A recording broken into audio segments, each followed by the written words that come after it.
Do you know that the Pew Research Foundation discovered that on college campuses, 40% of young people no longer identify with their parents' religions?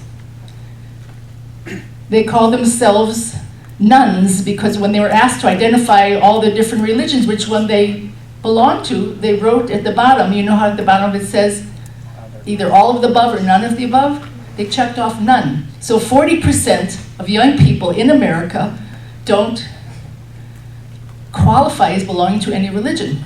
And about 20% of the general population doesn't. When I went to a conference of spiritual activists, one of the people stood up, and this was his introduction. Religion is dead. And then he went on to talk about the new interspiritual movement, about how people are coming together, they're enlightened, they left behind the dogma of the past. And I was filming for him, he was a friend of mine, and I stood up and I said, Alan, with all due respect, I'm here representing the interfaith community. If you want us to have a dialogue, you better develop a better means of communicating, because if your opening words are religion is dead, where are we going to go from there?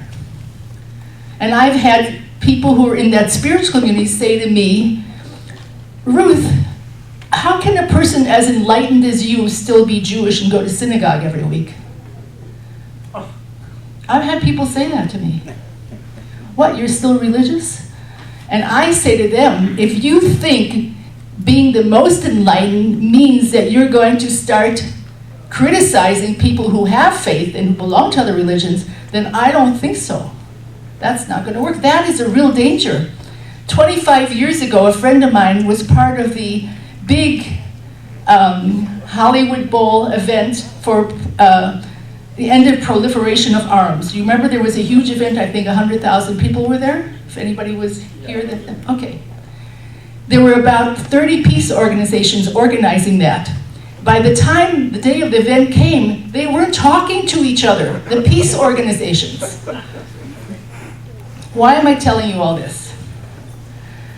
Because it doesn't matter where you stand or what your beliefs are, whether you're a religious person, a spiritual person, an atheist, whatever it is. If you don't have the basic respect for other human beings, we won't be able to see ourselves living in a world of peace.